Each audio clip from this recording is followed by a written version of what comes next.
He is doing incredibly well. My dad had an interesting summer. He actually had a quintuple bypass surgery, and that's a really intense surgery. Yeah. So it all happened really quick. He went in, I know he would want me to say this because he really, he learned a lot through this process. He's had a healthy, perfect EKG every year that he's gone in to get his physicals. Yeah. Perfect EKG. Yeah. But what found his 5 hard blockages in his heart was a resting stress test. So he's been telling all his friends, you need to get the stress test because that's what's actually preventative.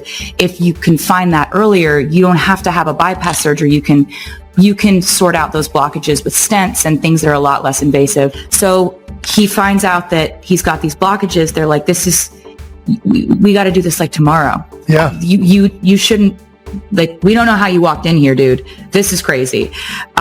So he was, of course, saying to our family, he was like, you guys are busy. I don't want you guys to have to come in here. You and Austin are busy. You don't have to do this. Don't brave come. dad, the strong dad that, right. He said something about when a cat is injured, it curls up around a tree and heals itself. I was like, Dad, cats don't have quintuple bypass surgery. He tried to relate. That's wild. You're just saying stuff now. That doesn't mean anything to me.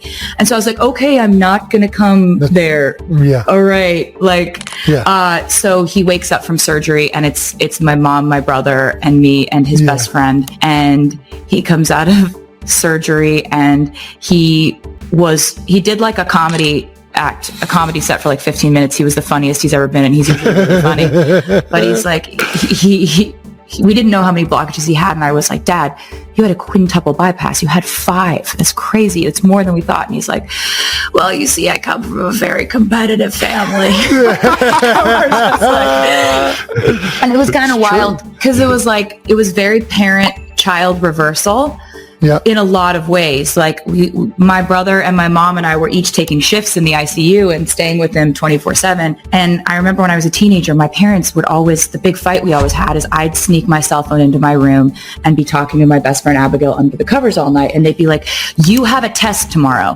You need to rest. We're taking your phone, whatever. Yeah. I'd get to the hospital. My brother will have done the night shift and he's like, Tay, you got to take his phone. I caught him FaceTiming his friends all night. He needs his rest. He needs to be sleeping. He's FaceTiming all night. That's one of the main things you need is your body to just recover. And I'm like, I'm not taking his phone. He'll get mad. He's like, I'm not taking his phone. You got to be the one to take his phone. I'm like, I'm not doing it. My mom's like, I don't want to do it.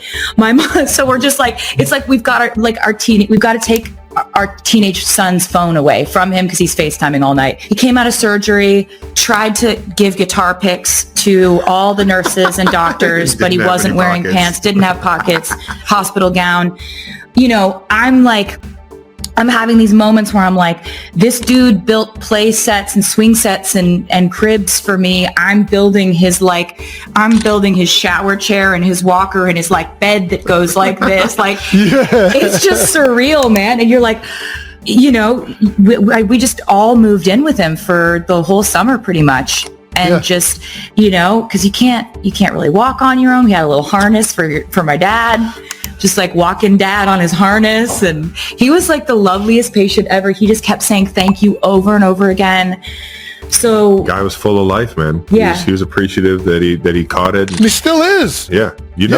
We had we had the FaceTime with him last time we were together, and I was like, he hasn't changed a bit. This guy's still freaking got the energy going. Yeah. Trav was hanging with him the other day, and he was like, so, sweetie, he says he's at 75%, and if this is 75%, I'm truly terrified of him.